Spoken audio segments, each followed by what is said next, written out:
नमस्कार।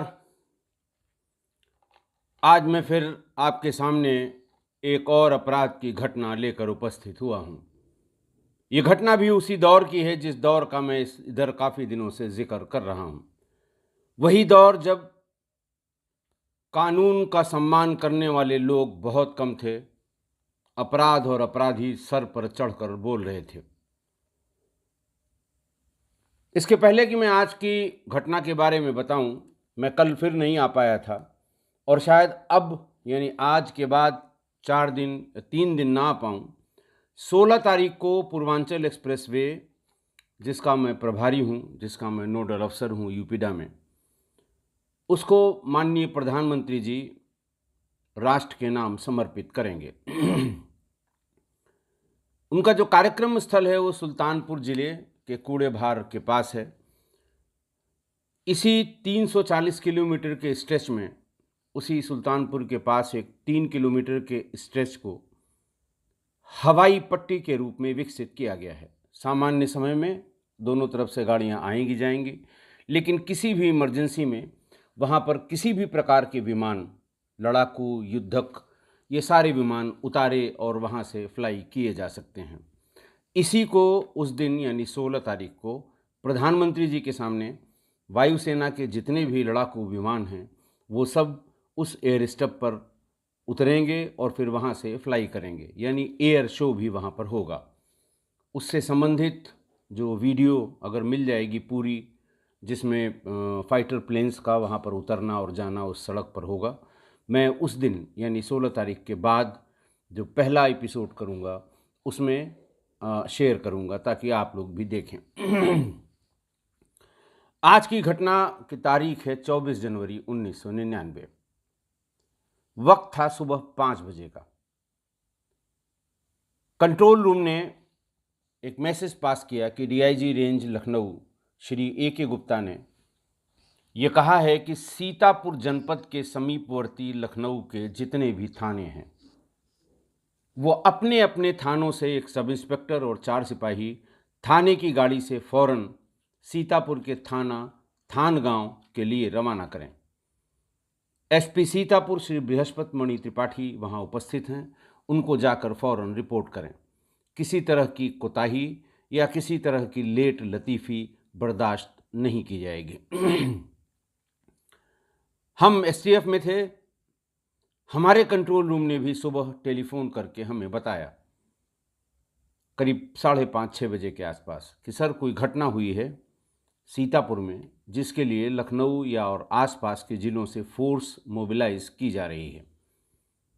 मैंने कहा घटना के बारे में क्या है, क्या घटना हुई है? उनका सिर्फ इतना कहा गया है कि आप लोग भी अलर्ट रहें, अगर ज़रूरत पड़ी तो आपकी टीम को सीतापुर जाना होगा। नींद खुल गई। कोई गंभीर बात है। डीआईजी रेंज सेट पर आकर खुद फोर्स को मोबिलाइज कर रहे हैं, सीतापुर पहुंचने के लिए कह रहे हैं।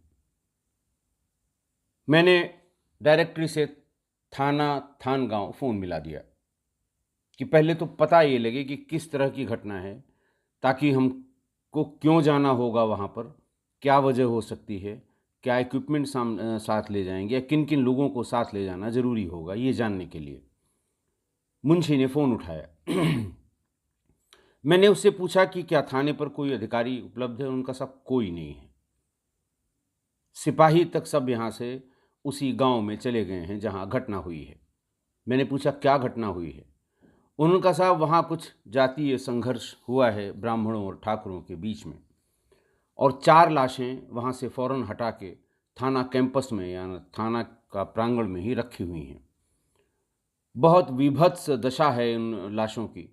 1 साल के एक बच्चे को कई टुकड़ों में काट दिया गया। थाने में चूंकि पुलिस जन के परिवार भी रहते हैं, लोग देख के डर रहे थे। हम लोगों ने फिलहाल उसको जो शव थे उनको सफ़ेद चद्दर से ढक दिया है। अभी पंचायतनामा भी नहीं हो पाया है क्योंकि कोई भी सब इंस्पेक्टर उपलब्ध नहीं है। श्री बृहस्पति मणि त्रिपाठी जो उस समय एसपी थे सीतापुर में 99 में, वो वहाँ मौजूद हैं। एडिशनल एसपी श्री ज्ञानेश्वर तिवारी वो वहाँ मौजूद हैं, और सर्किल अफसर वहाँ के स्वर्गीय पीयूष रंजन श्रीवास्तव, देहांत हो गया उनका कैंसर से, बहुत अच्छा अधिकारी था, वो भी वहाँ मौजूद हैं। आसपास के ज़िले की फोर्स मंगाई जा रही है, लेकिन क्यों मंगाई जा रही है इसकी बात हमें पता नहीं है। फोर्स के मोबिलाइजेशन का ये आलम था कि ये सूचना जब बताई उसके 15 मिनट बाद ही वायरलेस पर उसका फॉलोअप लेना शुरू हुआ। किस थाने का कौन आदमी कितने आदमियों को लेकर कितने बजे किस गाड़ी से रवाना हुआ। ये फॉलोअप जब सेट पर मैं सुन रहा था तो मुझे लगा कि कोई ज़रूर गंभीर घटना है। 10 ही मिनट बाद पूछा जाने लगा, क्योंकि उस समय फोर्स के मोबिलाइजेशन का और कोई तरीका नहीं था। मोबाइल फ़ोन आ गए थे, मतलब यहाँ पे दो कंपनियाँ ऑपरेट कर रही थीं, एसआर और उषा फ़ोन। लेकिन पुलिस के पास अभी कोई मोबाइल फ़ोन नहीं आए थे। बीएसएनएल ने अपना मोबाइल फ़ोन लॉन्च नहीं किया था और बीएसएनएल से उत्तर प्रदेश पुलिस का जो करार था वो चल रहा था कि एक सेट एक सिम ये और कॉल के क्या रेट होंगे, क्योंकि लगभग 5,000 थाने और लगभग 3-3,500 जो सुपरवाइजरी ऑफिसर्स हैं उनके लिए इसकी आवश्यकता होगी। इसमें जेल का विभाग भी शामिल है, इसमें वायरलेस का विभाग भी शामिल है, इसमें लॉजिस्टिक्स का भी शामिल है, इसमें फॉरेंसिक साइंस लेबोरेटरी भी शामिल है। तो इस तरह से करीबन 10,000 के आसपास मोबाइल फ़ोन यूपी पुलिस को लेने थे।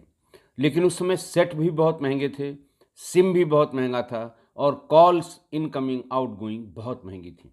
शायद इतना पैसा एक साथ एक मुश्त पुलिस को मिल पाना या दे पाना सरकार के लिए उस समय थोड़ी दिक्कत वाली बात थी।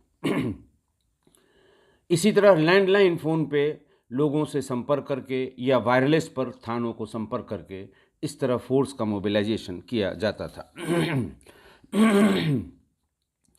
मैंने मुंशी से पूछा कि भाई तनाव किस बात का है, मर्डर हुआ है तो किस बात का तनाव है जो इतनी फोर्स मांगी जा रही है।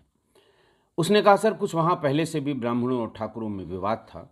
एक प्रेम विवाह के संबंध में वहाँ 4 लोगों की हत्या ब्राह्मण की तरफ के लोगों ने ठाकुरों के 4 लोगों की हत्या की है, एक ही परिवार की। बाकी डिटेल मुझे नहीं पता है। मैंने कहा अच्छा ठीक है, कोई अधिकारी आता है तो ज़रा हमसे बात कराइएगा। इसी बीच में मुझे आवाज़ सुनाई पड़ी श्री ज्ञानेश्वर तिवारी साहब की, जो एडिशनल एसपी थे। वो शायद थाने पर किसी अधिकारी से बात करने के लिए आए होंगे, क्योंकि थाने पर ही जाकर किसी अधिकारी से बात की जा सकती थी टेलीफोन से। उन्होंने घुसते ही कार्यालय में टेलीफोन वाले से कहा, किससे बात हो रही है, मेरी आईजी जोन से बात कराओ। उसने कहा सर एसटीएफ के कोई अधिकारी हैं, उनसे बात हो रही है। उन्होंने फ़ोन पकड़ लिया। मैंने बताया, उन्होंने पूछा और बताओ क्या। मैंने कहा साहब वही जो सूचना आ रही थी, फोर्स बहुत ज़्यादा मोबिलाइज़ हो रही थी, तो और ये भी कहा गया था कि आप लोग अलर्ट पे रहिए। यही मैं जानना चाह रहा था कि किस तरह की घटना है। उन्होंने कहा नहीं राजेश, अब एसटीएफ की ज़रूरत नहीं है, हम लोग लॉ एंड ऑर्डर एंटिसिपेट कर रहे हैं, इसलिए फ़ोर्स की ज़रूरत है। फोर्स जल्दी से अगर तुम्हारे यहाँ से जो आनी है अपने कंट्रोल रूम को परसू करके उसको भिजवा दीजिएगा लखनऊ ज़िले से। बाकी नोन लोग हैं, इसमें कोई ऐसा अननोन नहीं है कि एसटीएफ की आवश्यकता पड़े। उसके बाद खैर उन्होंने फ़ोन काट दिया और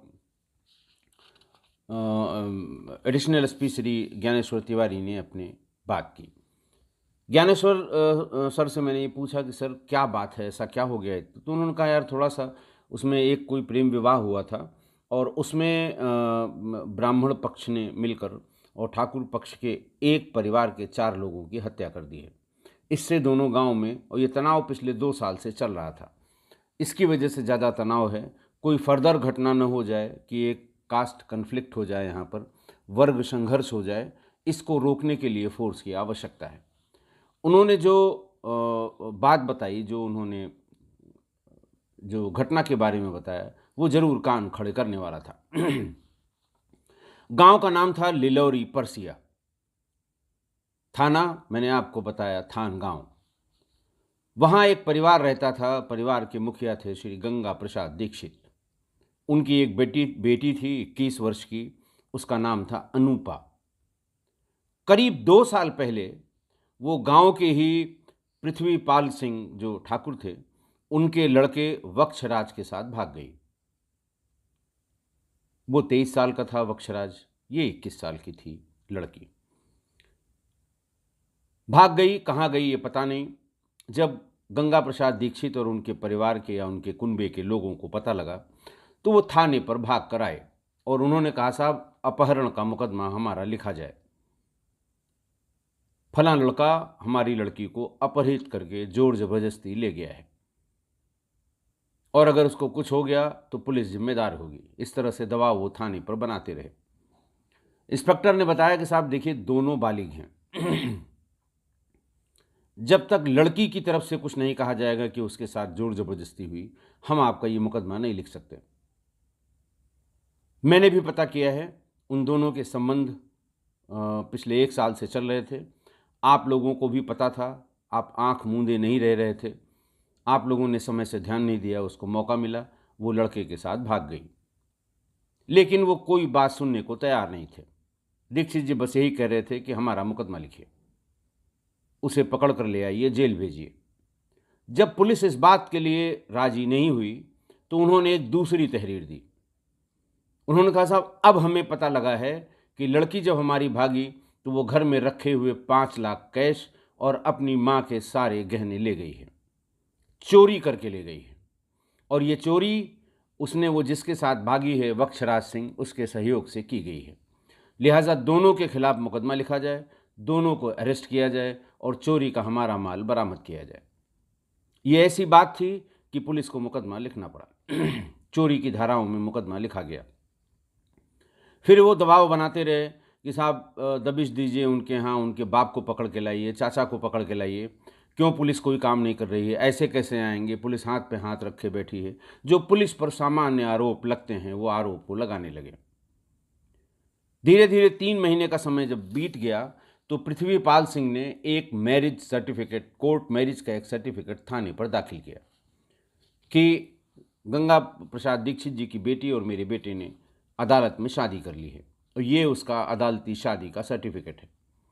ये भी उन्होंने उस एप्लीकेशन के साथ अनुरोध किया कि कृपा करके हम लोगों को परेशान न किया जाए। ये लड़के दोनों बालिग हैं, दोनों बच्चे बालिग हैं और अपनी मर्जी से गए हैं, इन्होंने शादी कर ली है। इसमें अन्य कोई बात नहीं है। ये बार बार दबिश दे के बार बार हम लोगों को परेशान किया जाता, हम घर पे नहीं रह पा रहे हैं पुलिस के डर से। जब मैरिज सर्टिफिकेट मिल गया तो पुलिस ने ये बात कम्युनिकेट की। जब वो आए फिर दबाव बनाने दीक्षित जी या दीक्षित जी का पूरा कुनबा, तो पुलिस ने कहा कि देखिए साहब, अब उन्होंने शादी कर ली है, अब तो कोई अपराध नहीं बनता है।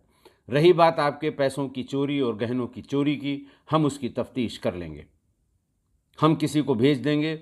हमें ये पता लगा है कि दोनों बच्चे अपने एक रिश्तेदारी में कलकत्ता चले गए हैं। हम एक टीम भेज के और इसकी जांच पड़ताल कर लेंगे कि क्या आपके यहाँ से जाते समय वो पैसा और गहना ले गई है। पुलिस फिर दबाव बनाने लगी कि नहीं साहब, आप कलकत्ता तुरंत भेजिए और गिरफ्तार करके लाइए, मेरे सामने पूछताछ करिए थाने पर, मैं बताऊंगा कि वो क्या क्या ले गई है। लेकिन पुलिस को चूंकि आइडिया था कि बच्चे दोनों एक दूसरे से इनके संबंध हो गए थे, ये भाग कर इन्होंने शादी कर ली है, जहाँ भी होंगे ये सुरक्षित होंगे। इसी बीच खबर आई कि अनूपा गर्भवती हो गई। जब ये खबर आई तो वक्षराज के पिता पृथ्वीपाल ने अपने परिवार में सब बैठ के बात की कि भाई अब वो हमारे घर की बहू है, अब वो क्यों भागी भागी फिर रही है जब इन लोगों ने शादी कर ली है। हम इनको कम्युनिकेट करते हैं, मेरा बेटा और मेरी बहू आके मेरे घर पे रहें, हमें इस शादी से कोई आपत्ति नहीं है। ये बात कम्युनिकेट की गई, जिसके थ्रू भी कम्युनिकेट की, और 3-4 महीने में ही अनूपा और उसके पति आकर अपने घर पर रहने लगे। इसी बीच पुलिस ने जाकर उन लोगों के बयान भी नोट कर लिए कि आप पर आरोप है कि आप घर से जाते समय 5 लाख रुपए और माँ के गहने लेकर भागी हैं। बड़ी तफसील से उसकी रिपोर्ट लिखी, उसके बयान लिखे गए, दोनों के लिखे गए, पृथ्वीपाल के लिखे गए, परिवार के अन्य सदस्यों के लिखे गए। किस समय गई घर से, कब मिली, कब के बाद वो कहाँ पहुँची, कितना पैसा इनके पास था। तमाम तफ्तीश के बाद पुलिस को ये लगा कि ये झूठा आरोप लगाया गया है सिर्फ इनको परेशान करने के लिए, सिर्फ इसलिए कि ये गिरफ्तार होकर आ जाएं तो हमारी जो बेइज्जती हो रही है, तथाकथित बेइज्जती या तथाकथित इज्जत में जो घटोत्तरी हो रही है, वो शायद कम हो जाए। पुलिस ने उस मामले में एफआईआर लगा दी, फाइनल रिपोर्ट लगा दी। कि अपराध होना ही नहीं पाया गया, इसलिए इसको फाइनल रिपोर्ट लगाई जाती है। चूंकि वो डेली बेसिस पर परसू कर रहे थे थाने पर, दीक्षित जी और उनके कुनबे के लोग, उन्हें ये बात बहुत नागवार गुजरी कि उनको फंसाने का, उनको अरेस्ट कराने का, उनको तंग करने का यही एक जरिया था, और ये भी पुलिस ने समाप्त कर दिया। उनका गुस्सा पुलिस के प्रति भी था, और उनका गुस्सा इसलिए भी था कि उनकी गांव में बदनामी हो रही है।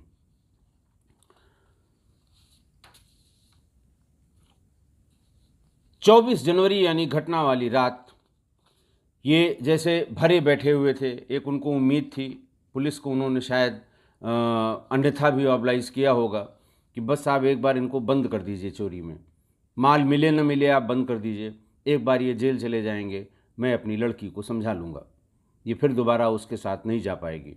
इस तरह की बात बहुत ही कॉमन है। हम भी जब सेवा काल में, इतने लंबे सेवा काल में, लड़का लड़की के जब भागने का प्रकरण आता था तो लड़की के घर वाले यही कहते थे, साहब एक बार मिलवा दीजिए, माँ से बात कर लेगी, फिर वो कभी उसके साथ नहीं जाएगी। एक बार साहब लड़के को पकड़वा लीजिए, उसको साहब जेल भेज दीजिए, लड़की को हम समझा लेंगे, लड़की की हम कहीं शादी कर लेंगे। मूर्ख लोग हैं जो इस तरह की बातें करते हैं। अगर प्रेम संबंध में कोई लड़का लड़की आपस में प्रेम करते हैं और वो चले गए हैं तो वो किसी के समझाने से नहीं समझेंगे। अगर इतना समझ रहे होते तो जाते ही क्यों। वो सब आगा पीछा सोच के, दिमाग लगा के, आगे की बात सोच के तब वो ऐसा कदम उठाते हैं। तो गुस्से से भरे, अपमान का घूंट पी पी के रहने वाले दीक्षित जी के पूरे कुनबे ने 24 जनवरी 1999 की रात 1 बजे गंगा प्रसाद दीक्षित, उनके सगे 3 भाई और 2 रिश्तेदार, ये 6 लोग पृथ्वीपाल सिंह के घर पर चढ़ गए। दरवाजे को तोड़ दिया और लगातार बाहर ही पृथ्वीपाल सिंह मिल गए। पहले उनको कई गोलियां मार दी। दरवाज़ा तोड़ के भीतर गए। सबसे पहले गंगा प्रसाद दीक्षित ने अपनी बेटी अनूपा को कई गोलियां मारी। उसका बेटा अंकित, साल भर का, वो वहां सो रहा था, उसको भी कई गोलियां मारी। फिर अपने दामाद यानी उस लड़के के साथ जिसके साथ उनकी बेटी ने शादी कर ली थी, वक्षराज, उसको भी कई गोलियां मारी। उसके बाद तलवार निकालकर अपनी बेटी और अपनी नाती के कई टुकड़े कर दिए। ये तांडव लगभग 1 घंटे तक गांव में चलता रहा। गोलियों की तड़तड़ाहट और बच्चे और महिलाओं के करुण क्रंदन से पूरा गांव जग गया था, लेकिन किसी की हिम्मत नहीं पड़ रही थी कि कोई आकर वहां उस परिवार का बचाव कर सके।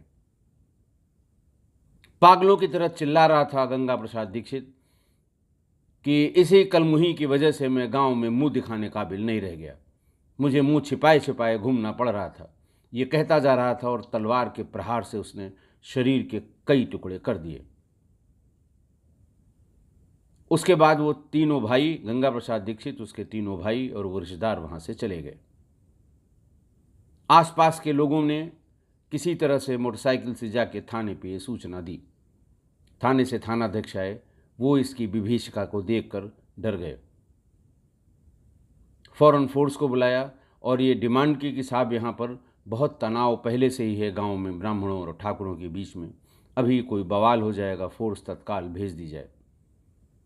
एक अच्छा काम उन्होंने ये किया कि जल्दी से सभी चारों डेड बॉडीज़ को अपनी गाड़ी में डालकर उसे थाने के प्रांगण में पहुंचा दिया, क्योंकि जब डेड बॉडी होती है तो बहुत तरह से कानून व्यवस्था की स्थिति उत्पन्न की जा सकती है। जाम करके कि साहब रख दिया, सड़क जाम कर दिया, हेडक्वार्टर पर लेते गए, वहाँ किसी अधिकारी के घर के सामने या कार्यालय के सामने डेड बॉडीज रख दी, कानून व्यवस्था की एक बड़ी अजीब स्थिति उत्पन्न हो जाती है।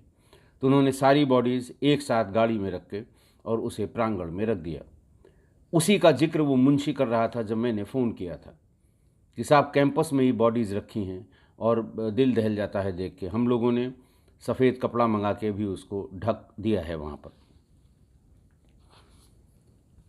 पृथ्वीपाल मारे गए, अनूपा जिसकी उम्र 21 वर्ष थी वो मारी गई, अंकित अनूपा का बेटा 1 साल का, 5 गोलियां उसे भी मारी गई थी, वो भी, उसकी भी मृत्यु हो गई। और अनूपा का पति वृक्षराज, उसकी भी मृत्यु हो गई। वृक्षराज के भाई अनूप जो इस घटना में बच गए या उस समय वो वहां पर थे नहीं, उनसे एक तहरीर ली पुलिस ने और इन 4 व्यक्तियों की हत्या का मामला दर्ज किया। लोग नामजद किए गए, 4 भाई वो और 2 रिश्तेदार। 6 लोगों के विरुद्ध नामजद रिपोर्ट लिखाई गई। कहीं कोई जातिगत संघर्ष न हो, इसके लिए एसएसपी, जो एसपी सीतापुर थे उसमें Brihaspat Mani Tripathi ji, additional SP Dnyaneshwar Tiwari ji, CO Piyush Ranjan Srivastava, SO और बाकी आसपास के थानों की फोर्स वहां मौजूद थी। उनको ये कहा भी गया था कि आप लोग तब तक वहां रहेंगे जब तक कि बॉडीज का पोस्टमार्टम न हो जाए और आकर उनका अंतिम संस्कार न कर लिया जाए। इसीलिए आसपास के थानों और आसपास के जिलों से बड़ी संख्या में फोर्स बुलाई गई थी। सुबह 10 बजते बजते पूरे गांव को पुलिस ने छावनी में बदल दिया था। जब ऐसा लगा कि अब यहाँ पर कोई जातीय संघर्ष होगा तो हम उसे कंट्रोल कर लेंगे, पुलिस थाने पर गई, पंचायतनामा किया, बॉडी सील की और लाश को पोस्टमार्टम के लिए पोस्टमार्टम हाउस जिला मुख्यालय सीतापुर भेज दिया गया। पोस्टमार्टम रिपोर्ट जो आनी थी वो आनी ही थी। Cause of death, antemortem injuries, wounds की लंबाई चौड़ाई सब लिखी हुई थी, गनशॉट इंजरीज, कितनी गोलियां लगी हैं, कितनी एंट्री है, कितनी एग्जिट है, ये सब उसमें लिखा हुआ था।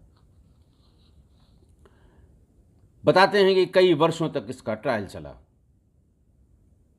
कुछ पुराने यानी 99 के बाद 2001 के अखबारों में इसके ट्रायल का जिक्र है, लेकिन उसका आउटकम क्या हुआ ये कहीं जिक्र नहीं है। और जैसा कि आप समझ रहे हैं कि 20-22 साल पहले की घटना, इसका कोई रिकॉर्ड, CCTNS चूँकि उस समय था नहीं, इसलिए किसी तरह का कोई रिकॉर्ड सॉफ्ट कॉपी का या हार्ड कॉपी का या रजिस्टर का आज की तारीख में उपलब्ध नहीं है। या तो उस गांव के आसपास के लोग या इन दोनों में से किसी का करीबी, अगर हमारे किस्सा गोई परिवार में कोई सदस्य है तो कृपा करके इसके ट्रायल का आउटकम जरूर पता कर लें और आप मुझे बताएंगे। मैं तुरंत आपके बताने के अगले एपिसोड में इसका जिक्र ज़रूर करूंगा, क्योंकि इस तरह की ऑनर किलिंग जो पश्चिमी उत्तर प्रदेश में खापों की पंचायतों में डिसाइड करके की जाती थी, वो अब लगभग वहाँ बंद हो गई है। सज़ा किसी में नहीं होती थी। हरियाणा और हरियाणा से लगे हुए उत्तर प्रदेश के भाग में आपने ऐसी बहुत ढेर सारी घटनाएं सुनी होंगी जब पंचायत में ये डिसाइड किया गया कि दोनों को जिंदा जला दिया जाए। कैसे इन्होंने शादी कर ली, कैसे प्रेम कर लिया। फिर बाद में माननीय उच्चतम न्यायालय ने दखल दिया और उसको अपने ऑर्डर्स को परसू कराया, तब जाकर इस तरह की घटनाएं बंद हुई। वही नहीं, पूरे प्रदेश में इस तरह की, और ये घटना से बढ़िया कोई वानगी नहीं होगी कि परिवार का परिवार मार दिया गया सिर्फ इसलिए कि उसने प्रेम विवाह किया था। आज की घटना, जैसा कि मैं पहले बता चुका हूं कि आज की घटना भी उसी दौर की है। अब आप समझ गए होंगे कि कानून को कितने हल्के में लोग लिया करते थे, क्रिमिनल जस्टिस सिस्टम को फॉर ग्रांटेड लेते थे। उस जमाने में यह कहा जाता था कि इसे मार देंगे, 2 बीघा जमीन बेचकर मुकदमा लड़ लेंगे, 2 साल बाद घर आ जाएंगे छूटकर, कुछ नहीं होगा, क्योंकि पूरा का पूरा ट्रायल किसी इलेक्ट्रॉनिक एविडेंस पर नहीं होता था, सिर्फ और सिर्फ गवाही के दम पर होता था। झूठे गवाह इधर से या उधर से खड़े किए जाते थे, उनको ट्यूटर किया जाता था। ट्रायल में उनको इतना समझा के भेजा जाता था कि डिफेंस का लॉयर पानी मांग लेता था, लेकिन वो टस से मस नहीं होते थे। प्रोसिक्यूशन का लॉयर पानी मांग लेता था, वो टस से मस नहीं होते थे। और उसी ट्रायल के बेसिस पे बहुत ढेर सारे इनोसेंट लोग भी इसी न्याय की बलि वेदी पर चढ़ाए गए थे। क्योंकि वहाँ जो अधिकारी बैठे हैं, जो जुडिशियल ऑफिसर बैठा है, वो तो फाइलों में, बयानों में, गवाहों में जो है वो उसी को देखेगा। वो मौके पर नहीं था, दोनों पक्ष अपनी अपनी बात कह रहे हैं, उसकी मजबूरी है। कोई क्लिंचिंग एविडेंस जो आज की तारीख में इलेक्ट्रॉनिक एविडेंस दिए जाते हैं ट्रायल के समय में, वो नहीं थे।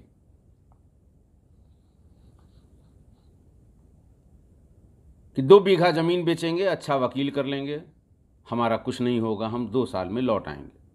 पश्चिमी उत्तर प्रदेश में आज भी कि साहब एक फसल का गन्ना बेच के रख लिया है, इसको मारूंगा और फिर इतना पैसा खर्च करके छूट के चला आऊँगा। ये उस दौर की बात है, ये उस दौर में लोगों की समझ है, ये उस दौर में कानून का मजाक उड़ाने की हद है। ये हुआ करता था। और ये समाज के 4 लोग जिनका मैं बहुत बार जिक्र कर रहा हूं, उस गांव में यही हुआ होगा कि वो जो 4 लोग हैं, वो गांव के हर कोने में, हर कूचे में जाकर यही कहते होंगे, अरे पंडित जी की बड़ी बेइज्जती हुई, उनकी बेटी ठाकुरों के साथ भाग गई। अरे भाई, तुमसे क्या मतलब है? लेकिन नहीं, वो इस तरह की बात, चुभने वाली बात, परेशान करने वाली बात, और जिस बात से उनका कोई लेना देना नहीं है, उस बात की चर्चा कर करके किसी भी आदमी को, चाहे इधर का हो चाहे उधर का हो, उसको, उसके मन में गुस्सा, उसके मन में क्रोध, उसके मन में बदले की भावना पैदा कर देती है, क्योंकि रहना उसी गांव में है। दूसरा यह है कि माना कि अनूपा और वृक्षराज ने उस समय के सोशल फैब्रिक को तोड़ के कोई गलती की हो। मेरे विचार से कोई गलती नहीं थी, लेकिन फिर भी उस जमाने का जो सोशल फैब्रिक था, गांव के कुनबों का जो सोशल फैब्रिक था, मान लिया उन्होंने तोड़ा उसको और तोड़ के गलती की। उस बेचारे 1 साल के अंकित का क्या कसूर था कि उसे 5 गोलियां मारने के बाद भी इनके मन में इनकी प्यास, इनकी तृष्णा, इनका क्रोध, इनका आग बबूला होना, प्रतिशोध की भावना रखना कि तलवार से इतनी बार मार के उसके टुकड़े टुकड़े कर दिए। उसका बेचारे का क्या दोष था?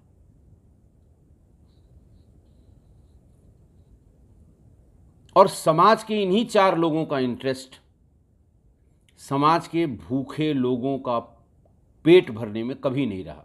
इतिहास देख लीजिए, जो गांव के रहने वाले हैं, आसपास देख लीजिए कि उनका इंटरेस्ट इस बात में नहीं है कि कोई गरीब है, जाड़े में उसे कुछ कंबल दिलवा दें, कोई भूखा है, उसे 2 जून के खाने का इंतज़ाम करा दें।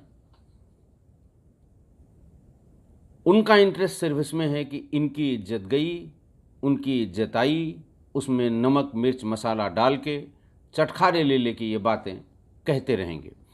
और जब तक समाज में इन 4 लोगों की बातों पर ध्यान दिया जाएगा, इन बातों को लिया जाएगा, दिल में लिया जाएगा, तब तक ये घटनाएं होती रहेंगी।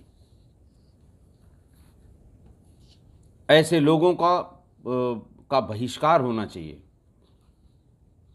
ऐसे लोगों को ये बताना चाहिए कि जिस चीज़ से आपका कोई लेना देना नहीं है, उसमें अपनी राय न रखें। जब तक आपसे पूछा न जाए, आप अपनी राय न दें। आज की घटना मैंने बहुत बार बताया कि पुराने ज़माने का, पुराने ख्यालात का, पुराने समय का आदमी हूँ। यंगस्टर्स की पसंद, यंगस्टर्स का जो कहते हैं कि उनके गाने, उनका संगीत, उनके लिरिक्स, ये इसका मुझे अंदाज़ नहीं है। लेकिन अपने ज़माने में जो गाने थे, जो बजते थे, जिनको रेडियो पर कई कई बार सुना जाता था, कई बार, भूले बिसरे गीत का कार्यक्रम आता था, और एक कार्यक्रम आता था फरमाइशी गानों का, और अगर आपने 3 साल या 2 साल रेगुलर रेडियो सुना है तो इस तरह के गाने कई कई बार बजे होंगे। और आज की घटना के संदर्भ में मुग़ल आज़म फिल्म थी, 1960 में बनी थी, उससे कामयाब कोई फिल्म नहीं बनी। उस ज़माने में उस बजट जिस बजट में वो बनी थी, लोग सोच भी नहीं सकते थे। पृथ्वीराज कपूर के ज़माने की, लता जी ने गाया था और लिखा था शकील बदायूं ने। मैं उनके घर भी गया जब मैं DIG रेंज बरेली था। शकील साहब का जहाँ जन्म हुआ था, मैं मेरे साथ के कोई सज्जन थे, वो मुझे ले गए थे। क्या लिखा था उसने। नौशाद का म्यूज़िक था कि मोहब्बत की झूठी कहानी पे रोए। आप ज़रूर सुनिएगा, बड़ी चोट खाई। सुनिएगा, आप डूबेंगे इस गाने में कि दो लोगों में अगर आपस में उनके दिल मिल गए या प्यार हो गया तो उसकी सज़ा कितनी भुगतनी पड़ी उन्हें, जान से हाथ धोना पड़ा। आशा है आप मेरी बात से सहमत होंगे और बहुत बड़ी संख्या में आपकी मेल मिल रही हैं। मैं आप सबका धन्यवाद कर रहा हूँ। आप राय भी दे रहे हैं, आप जो इसमें ठीक किया जा सकता है उसके बारे में भी बता रहे हैं। कल संडे है लेकिन मैं संभवतः नहीं रहूँगा यहाँ पर। अब मुझे कल से वहीं कैंप करना है, पूर्वांचल एक्सप्रेसवे के उस कार्यक्रम स्थल पर। लेकिन जैसे ही वहाँ से लौट के आऊँगा मैं आपको बता दूँगा, तुरंत लाइव करूँगा। और आप अपने सुझाव, अपनी टिप्पणियाँ मुझे कमेंट बॉक्स में भेजें या मेल कर दें। बहुत से लोग अपनी बहुत ढेर सारी बातें मेल से भी भेजते हैं, कुछ व्यक्तिगत बातें भी हैं, कुछ परिवार की बातें भी हैं, और मैं कोशिश करता हूं कि उनका समाधान जो मेरे विचार से संभव है वो बताया करता हूं। तो मेरी मेल ID एक बार फिर से नोट कर लें, राजेश पांडे 61 यानी RAJESHPANDEY 61 @gmail.com। आज के लिए बस इतना ही। बहुत बहुत धन्यवाद।